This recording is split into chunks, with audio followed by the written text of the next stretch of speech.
देखो इथाइन हम बोलते किसको हैं, पहले उसको समझते हैं। इथाइन का मतलब होता है C2H2, क्योंकि अच्छा ओ भैया हम इथाइन बोलते हैं किसको है, C2H2। C2H2 का मतलब जब आइन आ गया ना लास्ट में, अगर आइन आ जाता है लास्ट में तो मतलब ट्रिपल बॉन्ड, तो then carbon triple bond carbon, एक हाइड्रोजन और ये दूसरा हाइड्रोजन, तो ये बन जाता है इथाइन। अगर आपको लुईस डॉट स्ट्रक्चर चाहिए तो ये रहा लुईस डॉट स्ट्रक्चर, क्योंकि जहां पे सिंगल बॉन्ड है वहां पे एक इलेक्ट्रॉन की शेयरिंग है, जहां पे ट्रिपल बॉन्ड है वहां पे तीन तीन इलेक्ट्रॉन की शेयरिंग है। ठीक है, ओके। दूसरा एक डाउट जो मेरे से एक बच्चे ने पूछा कि सर सैचुरेटेड कंपाउंड्स क्या होते हैं। सैचुरेटेड कंपाउंड्स, तो देखो सैचुरेटेड कंपाउंड वो होते हैं जिसमें सिर्फ कार्बन कार्बन का सिंगल बॉन्ड होता है, कोई डबल बॉन्ड होता ही नहीं है। देखो कार्बन हाइड्रोजन के बीच में तो हमेशा ही सिंगल होगा, लेकिन कार्बन कार्बन के बीच में भी सिंगल बॉन्ड है, तो वो सैचुरेटेड कंपाउंड है। एग्जाम्पल, सर एक एग्जाम्पल दे दो सर।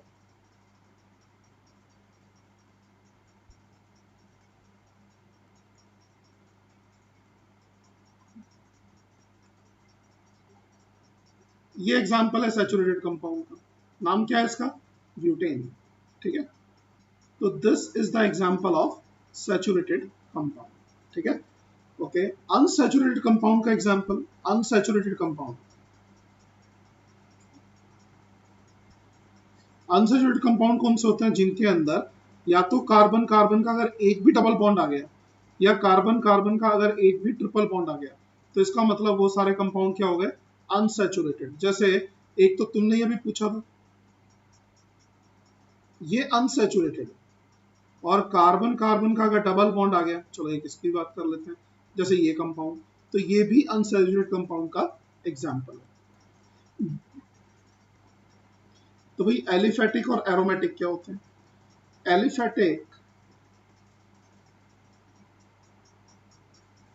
एलिफेटिक का मतलब होता है चेन में, जो कंपाउंड चेन में है, यानी जिसमें आप ये बता सको कि ये स्टार्टिंग एंड है और ये यहाँ पे एंड हो रहा है कंपाउंड, तो ये स्टार्ट है ये एंड है, जैसे एलिफेटिक कंपाउंड है, एलिफेटिक कंपाउंड है।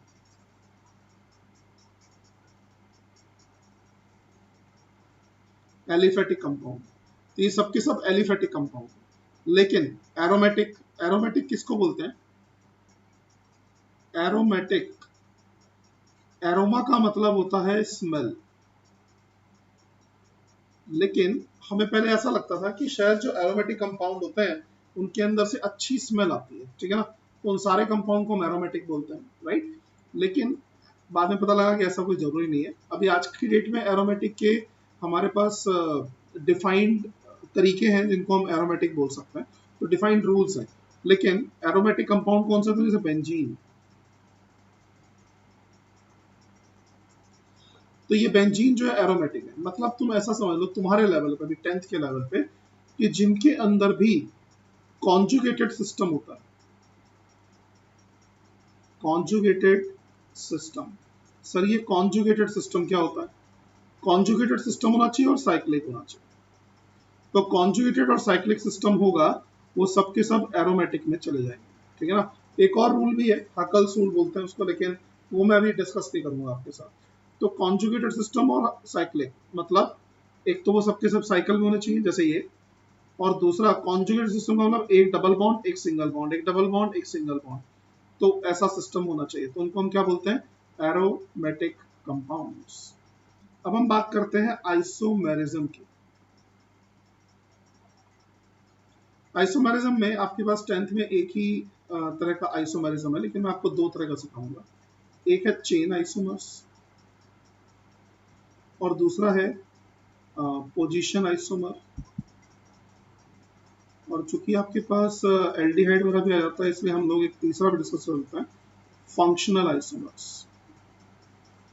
सर आप पहले तो ये बताओ कि आइसोमेरिज्म होता क्या है।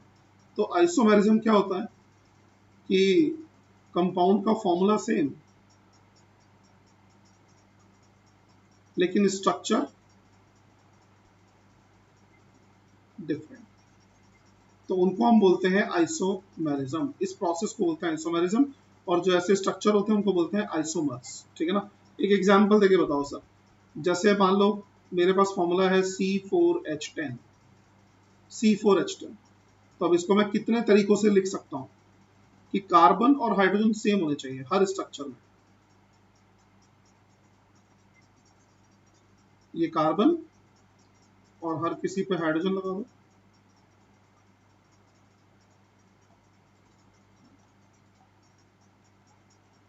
तो ये एक स्ट्रक्चर बन गया। तुम अगर हाइड्रोजन काउंट करोगे तो कितने हाइड्रोजन आएंगे? 10 हाइड्रोजन आएंगे। ठीक है, ओके। और दूसरा कैसे बना सकते हो आप स्ट्रक्चर?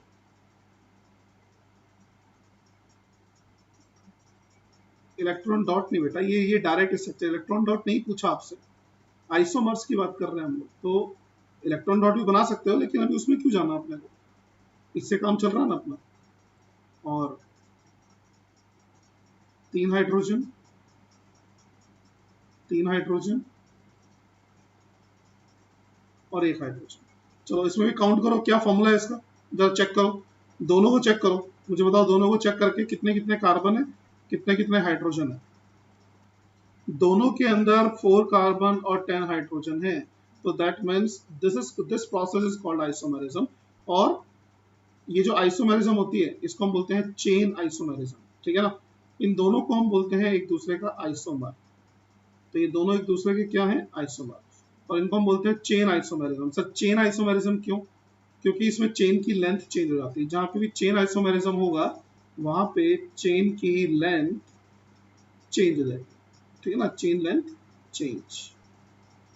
पहले वाले कंपाउंड में मेन चेन की लेंथ कितनी थी? 4, दूसरे वाले में कितनी रह गई? 3। तो इस तरह से चेन की लेंथ चेंज हो जाती है, तो उसको हम बोलते हैं चेन आइसोमेरिज्म। आप लोग मुझे सोच के बताओ कि C5H12 इसके कितने आइसोमर्स होंगे जो आप बना सकते हो?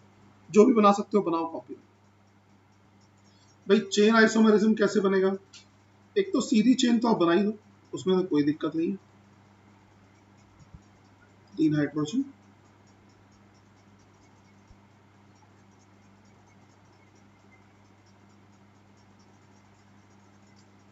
ये तो हो गया पेंटेन। ठीक है ना। और क्या क्या कर सकते हैं सर?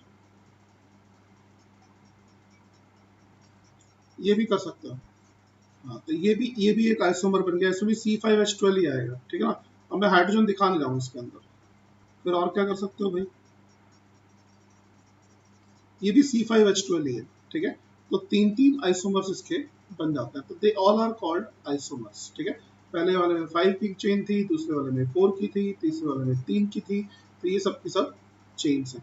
बट एक बात का ध्यान रखना, एक बात का ध्यान रखना, मैं वापस रिपीट कर रहा हूँ, कहीं अगर तुमने ऐसे लिखा तो ये कोई आइसोमर नहीं है, ये दोनों के दोनों सेम है, they both are same, they are not isomers. दूसरी बात करते हैं पोजीशन आइसोमेरिज्म की। जैसे मान लो,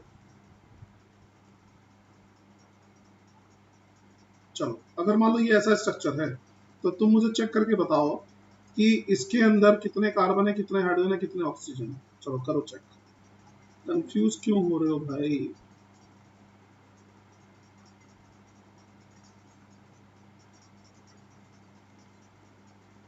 तो कितने हाइड्रोजन है? 4 कार्बन, 10 हाइड्रोजन, 1 ऑक्सीजन। ठीक है ना। अब इसको मेंटेन करते हुए, C4H10O को मेंटेन करते हुए मैंने क्या किया? एक और स्ट्रक्चर बनाई। इसके अंदर भी same number of carbon, hydrogen और ऑक्सीजन है, लेकिन क्या फर्क देखने के लिए मिल रहा है दोनों में? इसमें जो OH ग्रुप था, अल्कोहल ग्रुप, वो कौन सी पोजीशन पे था? 2 पे, और इसमें कौन से पे है? 1 पे। तो चूंकि फंक्शनल ग्रुप की पोजीशन चेंज हो गई, they are called position isomers. अगर समझ में आ गया तो बताओ। इसके अंदर फंक्शनल ग्रुप क्या था? OH, right. मैंने आपको 5 तरह के फंक्शनल ग्रुप बताए थे, aldehyde, ketone, alcohol, halogen, acid, ये सब बताए थे। उसके अलावा डबल बॉन्ड और ट्रिपल बॉन्ड भी। तो देन जब भी उनकी पोजीशन चेंज हो जाती है पूरी चेन में, देखो चेन की लेंथ तो चेंज नहीं हुई, चेन की लेंथ तो 4 की 4 ही है, अभी पहले भी 4 थी और अभी भी 4 ही है। चेंज क्या हुआ, ये जो फंक्शनल ग्रुप था इसकी पोजीशन चेंज हो गई, पहले सेकंड कार्बन पे था अब फर्स्ट कार्बन पे आ गया, तो they are called positional isomers. सोच के बताओ इसका पोजिशनल आइसोमर क्या होगा, इसका इसका पोजिशनल आइसोमर्स होगा, क्या समझ में आया आप लोगों को पोजीशन आइसोमेरिज्म क्या होती है? मुझे बताओ कि इन दोनों में तुम्हें क्या फर्क नजर आ रहा है?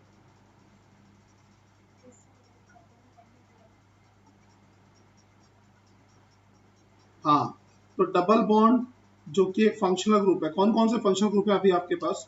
डबल बॉन्ड है, ट्रिपल बॉन्ड है, एल्डिहाइड है, अल्कोहल है, कीटोन है और एसिड है। जब भी इनकी पोजीशन चेंज होगी, जैसे तुमने खुद ही बोला अभी कि सर सेकंड से फर्स्ट पे आ गया, तो पोजीशन चेंज हुई, they are called positional isomers.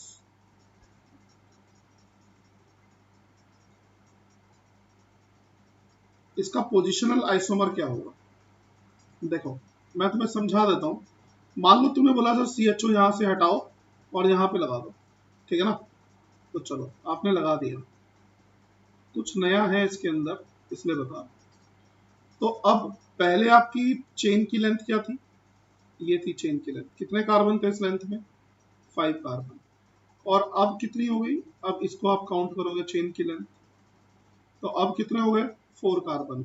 जब चेन की लेंथ चेंज होती है तब कौन सा आइसोमेरिज्म हो जाता है, चेन आइसोमर। तो ये दोनों के दोनों चेन आइसोमर हो गए। इनका दरअसल कोई भी पोजीशन आइसोमर होगा ही नहीं, क्योंकि ये हमेशा लास्ट में आता है चेन के, ठीक है ना। तो ये बात ध्यान रखना, CHO का कोई भी पोजीशन आइसोमर नहीं होता है, ठीक है।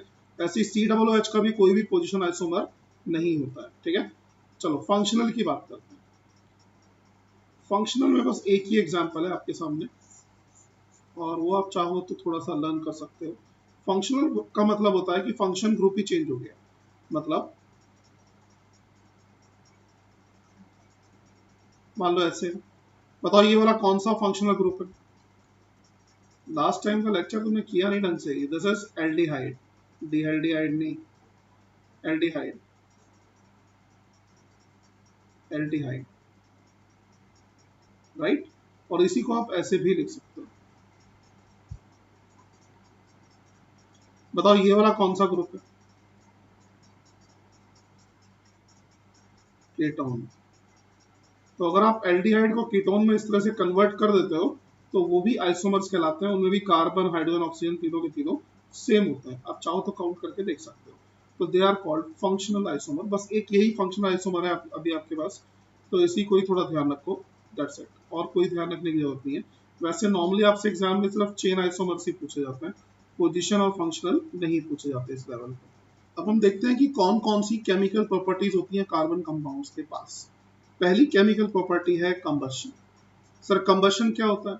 कंबशन क्या होता है कि इसके अंदर आप कोई भी हाइड्रोकार्बन लोगे, मान लो आपने लिया CH4, एक बड़ा सीधा सा फॉर्मूला है, CH4 लिया और उसको ऑक्सीजन के साथ ट्रीट कराया, हमेशा ऑक्सीजन के साथ ही कराओगे, और इसके अंदर रूल ही होता है कि जितना भी कार्बन है वो पूरा का पूरा CO2 में कन्वर्ट हो जाता है, और जितना हाइड्रोजन है वो पूरा का पूरा पानी में कन्वर्ट हो जाता है, H2O में कन्वर्ट हो जाता है।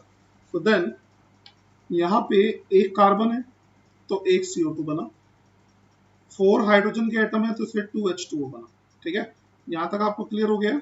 Everybody clear? ओके। अब सवाल ये कि ऑक्सीजन कितना कंज्यूम हुआ, तो वो देखते हैं। यहाँ पे कितने एटम है ऑक्सीजन के? 2। यहाँ पे कितने एटम है ऑक्सीजन के? 2। अरे 2 है, शुरू में 2 भी लगा हुआ है, तो टोटल कितने एटम हुए ऑक्सीजन के? 4। 4 है तो उसको 2 से डिवाइड कर दो, यहाँ पे लगा दो नंबर, तो 2 हो गया। तो ये रिएक्शन आपकी बैलेंस हो जाती है। क्या कॉन्सेप्ट समझ में आया? कहानी बहुत आसान है। जितने भी हाइड्रोकार्बन होते हैं उनको कैसे यूज करते हैं? एज अ फ्यूल, और वो फ्यूल की तरह से कैसे यूज होता है? ऑक्सीजन के साथ कंबाइन होके CO2 और H2O बनाते हैं। CO2 आपकी गाड़ी के पीछे से निकलता रहता है, राइट, और एनवायरमेंट को पॉल्यूट करता है। तो जो सैचुरेटेड हाइड्रोकार्बन होते हैं, सैचुरेटेड हाइड्रोकार्बन होंगे तो याद रखो वो हमेशा क्लीन फ्लेम देंगे, ठीक है। उनका पूरा का पूरा कार्बन CO2 में कन्वर्ट हो जाएगा, पूरा का पूरा हाइड्रोजन H2O में कन्वर्ट हो जाएगा। लेकिन जब कभी भी अनसैचुरेटेड हाइड्रोकार्बन होता है, अनसैचुरेटेड मैंने कौन से बताए थे, जिनके अंदर डबल बॉन्ड हो या जिनके अंदर ट्रिपल बॉन्ड हो, तो ऐसे जो भी हाइड्रोकार्बन होते हैं उनके अंदर क्या होता है कि काला धुआं निकलता है। ठीक है, कभी भी आप टायर को जला के देखो तो टायर के अंदर से काला धुआं निकलता है, black smoke, that is unsaturated hydrocarbon. उनकी येलो फ्लेम होती है और काला धुआं निकलता है।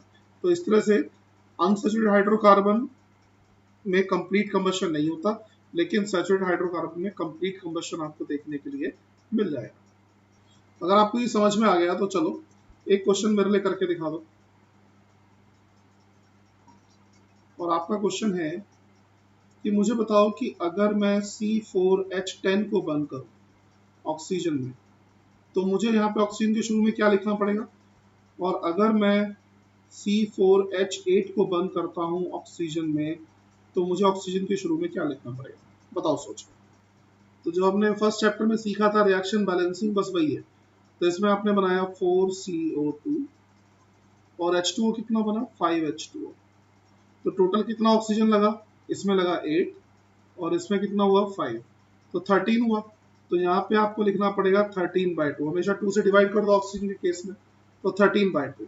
अब सर ये तो 13/2 थोड़ी होता है सर ऑक्सीजन, कोई दिक्कत नहीं, तो पूरी रिएक्शन को 2 से मल्टीप्लाई कर दो, 2C4H10 plus 13O2 that gives 8CO2 plus 10H2O, इस तरीके से। ठीक है, चलो सेकंड वाले में बताओ सोच के क्या करना पड़ेगा। चलो देखते हैं, इसमें बना 4CO2 प्लस 4H2O, यहाँ पे हुआ 8 और यहाँ पे हुआ 4, तो ये हुआ 12, 12 मतलब 6, तो यहाँ पे मुझे लिखना पड़ेगा 6। क्या तुम लोगों को समझ में आया ये चीज? चलो मुझे ये बताओ कि मैंने इसको बर्न किया और इसको भी कंबशन किया, जैसे मैं दिखा रहा हूँ आपको स्क्रीन पे, तो मुझे बताओ कि किसके केस में काला धुआं निकलेगा और किसके केस में हमें बिल्कुल क्लीन फ्लेम नजर आएगी, बताओ सोचो। ये जो क्लीन फ्लेम होती है, क्लीन फ्लेम, ये किसके केस में होती है, सैचुरेटेड के केस में। और ब्लैक स्मोक किसके केस में होता है, अनसैचुरेटेड। और मैंने सैचुरेटेड क्या बताया था, कौन होता है सैचुरेटेड, जिनमें सबके सब सिंगल बॉन्ड हो। अनसैचुरेटेड जिसमें डबल या फिर ट्रिपल बॉन्ड हो। C4H8 का स्ट्रक्चर कैसे बनेगा, ऐसे तो बनेगा। और C4H10 का स्ट्रक्चर कैसे बनेगा, सारे के सारे सिंगल बॉन्ड, इसमें एक डबल बॉन्ड आ गया, मतलब यहाँ पे कौन सा निकलेगा, ब्लैक स्मोक। और इसमें कौन सा निकलेगा, इसमें क्लीन फ्लेम हो। क्या मेरी बात समझ में आई आप लोगों को? तो next we talk about oxidation. Oxidation का मतलब होता है ऑक्सीजन से ही रिएक्ट कराना। अब सर ऊपर भी तो आपने ऑक्सीजन से ही कराया था, कंबशन में और ऑक्सीडेशन दोनों में हम ऑक्सीजन से रिएक्ट कराते हैं, तो फर्क क्या हुआ, कंबशन के अंदर, इस कंबशन के अंदर आप अनलिमिटेड अमाउंट ऑफ ऑक्सीजन दे देते हो तो कंबशन हो जाएगा, और जब आप लिमिटेड ऑक्सीजन देते हो, लिमिटेड अमाउंट ऑफ ऑक्सीजन, तो होता है ऑक्सीडेशन। ठीक है, जैसे आपने मान लो कि एक टायर जला दिया, तो एक टायर जलाया तो नेचर के अंदर तो अनलिमिटेड ऑक्सीजन है, तो वो आपने दे दी। ठीक है ना, टायर के लिए तो अनलिमिटेड ही है, तो वो आपने दे दी, तो देन ये आपका कंबशन हो गया। लेकिन लिमिटेड अमाउंट ऑफ ऑक्सीजन तो ऑक्सीडेशन। अब लिमिटेड अमाउंट ऑफ ऑक्सीजन कौन देगा, तो हमारे पास होते हैं कुछ ऑक्सीडाइजिंग एजेंट। अगर आपको फर्स्ट चैप्टर याद हो तो ऑक्सीडाइजिंग एजेंट हम उसको बोलते हैं जो क्या करते हैं, ऑक्सीडाइज, किसी को भी ऑक्सीडाइज करते हैं और खुद क्या हो जाते हैं, अपने आप क्या हो जाते हैं, रिड्यूस, तो भाई रिड्यूस हो जाते हैं। और दूसरे को क्या करते हैं, ऑक्सीडाइज। तो ये ऑक्सीडाइजिंग एजेंट कौन कौन से हैं, केमिस्ट्री के अंदर ये है, एक तो KMnO4 पोटेशियम परमैंगनेट, और दूसरा है K2Cr2O7, राइट। जब आप इसके अंदर थोड़ा सा, इसके अंदर एल्कलाइन, एल्कलाइन मतलब कोई भी NaOH या कुछ भी ऐसा डाल देते हो, तो ये बहुत अच्छा ऑक्सीडाइजिंग एजेंट की तरह से काम करता है। और ये इसके अंदर थोड़ा सा एसिड डाल दो, कौन सा एसिड, इसके अंदर आप H2SO4 यूज कर सकते हो, तो जब आप इसको एसिडिफाई कर दोगे तो ये बहुत अच्छा ऑक्सीडाइजिंग एजेंट की तरह से काम करेगा और ये नेसेंट ऑक्सीजन देंगे। तो ये ऑक्सीजन देते हैं और जब ये ऑक्सीजन देते हैं तो ये ऑक्सीजन देके क्या करते हैं, हमेशा ध्यान रखो, जो अल्कोहल होता है, अल्कोहल, उसको कीटोन या फिर एल्डिहाइड में कन्वर्ट कर देते हैं। और अगर एल्डिहाइड बना तो अगर वो फर्दर ऑक्सीडाइज हुआ तो फिर वो एसिड में कन्वर्ट हो जाएगा। राइट, इसको जरा लिख लो अपने पास, फिर मैं आपको करके दिखाता हूँ कुछ रिएक्शंस। चलो तो इसको समझते हैं। मान लो कि आपके पास एक अल्कोहल है OH, मतलब जो अल्कोहल ग्रुप है ना वो लास्ट वाले कार्बन पे होना चाहिए, बीच वाले कार्बन पे नहीं। तब की बात कर रहा हूँ, अगर वो लास्ट वाले कार्बन पे है और आप उसको ऑक्सीजन दे देते हो, इस ऑक्सीजन को हम ऐसे दिखाते हैं, this is called nascent oxygen. ये क्या होती है सर? नेसेंट ऑक्सीजन का मतलब एटॉमिक ऑक्सीजन, एटम की फॉर्म में ऑक्सीजन। और ये किसने दी इसको? ये दी उसको एल्केलाइन KMnO4। आप एसिडिक K2Cr2O7 भी ले सकते हैं, पोटेशियम डाइक्रोमेट। एनीवे, तो ये ऑक्सीजन आ गई, तो ये अल्कोहल किस में कन्वर्ट हो जाएगा?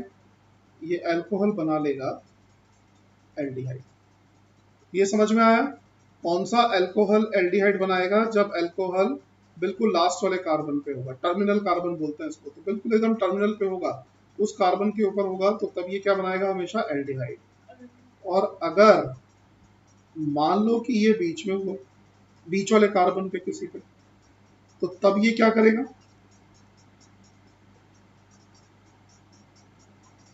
तब ये हमेशा कीटोन बनाएगा,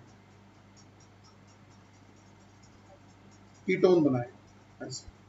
राइट, तो आपको समझ में आ गया कि कहाँ पे एल्डिहाइड बनाएगा, कहाँ पे कीटोन बनाएगा। अगर एल्डिहाइड बना और आपने इसको फर्दर ऑक्सीडाइज कर दिया तो ये एल्डिहाइड कन्वर्ट हो जाएगा एसिड में। कीटोन फर्दर ऑक्सीडाइज नहीं होता, सिर्फ एल्डिहाइड फर्दर ऑक्सीडाइज होते हैं। Next is addition reaction.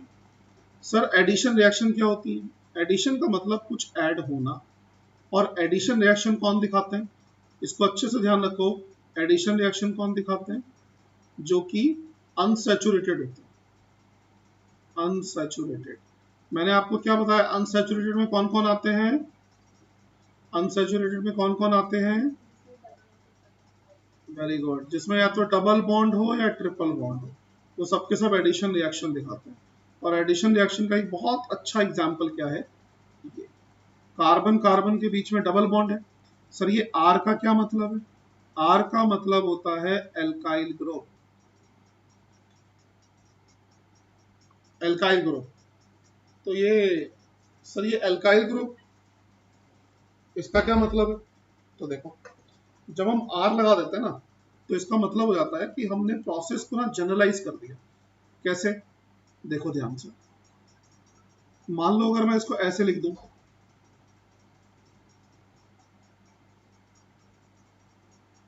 तो ये भी यही वाला कंपाउंड है।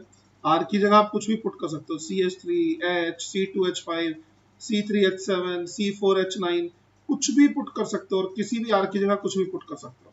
तो तुम समझो कि कितने सारे कंपाउंड बन गए। वो सारे के सारे कंपाउंड ये रिएक्शन दिखाते हैं। ठीक है, तो तुम्हें समझ में आ गया एल्काइल ग्रुप का क्या मतलब है? मान लो कि अगर मैंने ऐसे लिखा, मान लो मैंने ऐसे लिखा,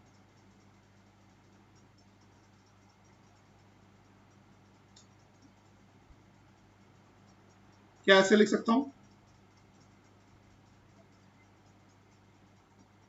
नहीं, मैं ऐसे नहीं लिख सकता, क्योंकि मैंने इस आर की जगह क्या लिख दिया? COOH। COOH नहीं लिख सकता। आर की जगह आप क्या लिख सकते हो? आर की जगह आप हाइड्रोजन लिख सकते हो, CH3 लिख सकते हो, C2H5 लिख सकते हो, C3H7 लिख सकते हो, ये सब लिख सकते हो, ग्रुप नहीं लिख सकते। ये रिएक्शन आप देख रहे हो।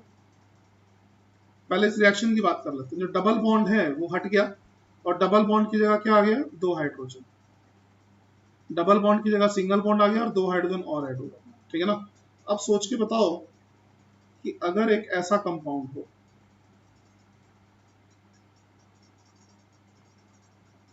और अगर मैं उसको निकल और हाइड्रोजन से रिएक्ट करा दूं तो बताओ क्या बनेगा? भाई मेरे हिसाब से तो ये बनेगा।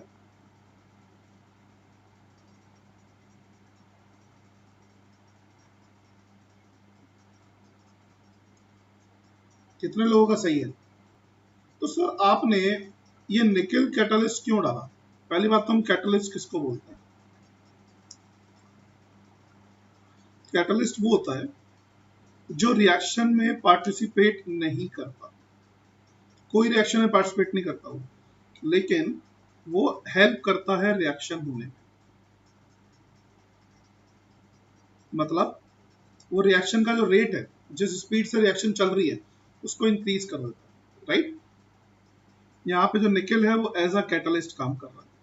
सर कैसे काम कर रहा है, तो मैं आपको थोड़ा सा डीप में लेके जाता हूँ। अगर आपको नहीं भी समझ में आया तो कोई आपसे पूछेगा नहीं, लेकिन मैं आपको थोड़ा डीप में लेके जाना चाहता हूँ। निकल के जो एटम्स होते हैं, उन एटम्स के बीच में आ जाती है हाइड्रोजन, और ये हाइड्रोजन जब बीच में आ जाती है तो बस इसी हाइड्रोजन को हम यूज करते हैं इस रिएक्शन के अंदर। तो हम 200 डिग्री का टेम्परेचर देते हैं ताकि ये हाइड्रोजन निकल के बाहर आ जाए, इसके साथ रिएक्ट कर सके। तो निकल का इतना रोल होता है, तो it acts like a catalyst. तो हम ये बोल सकते हैं, क्योंकि आपने बताया कि ये अनसैचुरेटेड है और ये सैचुरेटेड है, मतलब एडिशन रिएक्शन अनसैचुरेटेड को सैचुरेटेड में कन्वर्ट कर देता है, ठीक है? ये जो इसको हम बोलते हैं हाइड्रोजिनेशन। जब भी कभी हम हाइड्रोजन को ऐड करते हैं तो उसको हम बोलते हैं हाइड्रोजिनेशन। तो देन जो हाइड्रोजिनेशन होता है उसमें क्या होता है, उसमें हाइड्रोजन ऐड होती है। मतलब जब कभी भी हाइड्रोजन ऐड होगी ना तो उस प्रोसेस को हम बोलेंगे हाइड्रोजिनेशन। कुछ और ऐड होगा तो उसको हाइड्रोजिनेशन नहीं बोलेंगे, ठीक है? तो हाइड्रोजिनेशन जस्ट एक पार्ट है एडिशन रिएक्शन का। मैं आपको बता दूं कि आप जब मार्केट में खरीदने जाते हो ना वनस्पति घी, ऐसे आजकल तो कोई यूज नहीं करता, लेकिन कई सारे लोग यूज भी करते हैं, बट वनस्पति घी, तो ये कैसे बनता है वनस्पति घी? आपके पास एक वेजिटेबल ऑयल होता है, जितने भी वेजिटेबल ऑयल होते हैं वो सब के सब अनसैचुरेटेड होते हैं, और आप निकल कैटलिस्ट और हाइड्रोजन यूज करके जब हाइड्रोजन उसमें ऐड करा देते हो तो ये जो वनस्पति घी बनता है, दिस इज सैचुरेटेड। तो ये सैचुरेटेड हो जाता है, ठीक है? और ये जो सैचुरेटेड होते हैं ये एक्चुअली हमारी हेल्थ के लिए काफी हार्मफुल होते हैं। हार्मफुल इसलिए होते हैं क्योंकि जो सैचुरेटेड होगा वो बहुत ही अनरिएक्टिव होगा, तो उसको बॉडी से बाहर निकलने में प्रॉब्लम होगी, और जो अनसैचुरेट होगा वो रिएक्ट करके बड़ा मॉलिक्यूल बना के और फिर वो बाहर आ जाता है, ठीक है? तो अनसैचुरेटेड जो होते हैं वो अच्छे होते हैं। वेजिटेबल ऑयल आप मार्केट में जाओ, जैसे पीनट ऑयल आता है, जैसे कई सारे ऑयल्स आते हैं, ठीक है ना, सनफ्लावर ऑयल आता है, तो वो सब के सब आप कंज्यूम करते हो वो ठीक है, क्योंकि वो सब अनसैचुरेटेड है। अनसैचुरेटेड बॉडी को उतना नुकसान नहीं पहुंचाते जितना कि सैचुरेटेड जो घी है, वनस्पति घी, वो पहुंचाता है। तो घी इज सैचुरेटेड। और आज जो हम लास्ट बात करेंगे that is substitution reaction. Sir ये सब्स्टिट्यूशन रिएक्शन क्या होती है? तो सब्स्टिट्यूशन रिएक्शन ये होती है कि यहाँ पे आप एक को हटा के और दूसरे को लगा देते हो। जैसे आपने फर्स्ट चैप्टर के अंदर पढ़ा था, दो तरह के सब्स्टिट्यूशन होते हैं। डिस्प्लेसमेंट पढ़ा था आपने, सिंगल डिस्प्लेसमेंट, डबल डिस्प्लेसमेंट। तो यहाँ पे भी सब्स्टिट्यूशन का मतलब डिस्प्लेसमेंट ही है, ठीक है ना? बस यहाँ पे हम इसको सब्स्टिट्यूशन रिएक्शन बोलते हैं। देखो, जैसे CH4 की अगर हम लोग बात करें, तो ये CH4 है, चारों हाइड्रोजन है। अगर हम इसको Cl2 से रिएक्ट करा दें तो Cl2 क्या करता है, ये HCl निकल जाता है, ये निकल गया, और Cl इस हाइड्रोजन की जगह पे आ जाता है। तो इससे क्या बनता है, ये Cl आ गया और 3 हाइड्रोजन, राइट? और ये किसकी प्रेजेंस में होती है, इसको हम बोलते हैं सब्स्टिट्यूशन रिएक्शन। मतलब आप ये समझ लो कि जो हमने सिंगल डिस्प्लेसमेंट पढ़ा था उसकी जैसी है ये रिएक्शन। तो ये सब्स्टिट्यूशन रिएक्शन है, और इसकी जगह पे Cl आ गया। और ये किसकी प्रेजेंस में होती है, सनलाइट की प्रेजेंस में। सनलाइट क्या काम करती है, सनलाइट इसके अंदर कैटलिस्ट का काम करती है, ठीक है? तो कैटलिस्ट का काम करती है सनलाइट, और पहले एक हाइड्रोजन हटा तो CH3Cl बन गया, फिर दूसरा हाइड्रोजन हटेगा तो CH2Cl2 बनेगा, फिर तीसरा हाइड्रोजन भी हट सकता है तो CHCl3 बनेगा, और जब चौथा हाइड्रोजन हटेगा तो CCl4 बन जाएगा। मतलब इसमें चारों के चारों हाइड्रोजन हट चुके हैं और 4 क्लोरीन आ चुके हैं, ऐसे। ये जो बीच का कंपाउंड है ये थोड़ा इंटरेस्टिंग है, इसको हम बोलते हैं क्लोरोफॉर्म। पता है आपको क्लोरोफॉर्म किस लिए यूज होता है? क्लोरोफॉर्म बंदों को जब ऑपरेशन होता है तो उस टाइम पे बेहोश करने के लिए यूज होता है, ठीक है ना। तो ये क्लोरोफॉर्म है, उसका फॉर्मूला होता है CHCl3, ठीक है। तो ये हुई सब्स्टिट्यूशन रिएक्शंस। तो आज हमने यहाँ तक पढ़ा, इसको बिल्कुल अच्छे से कर लेना।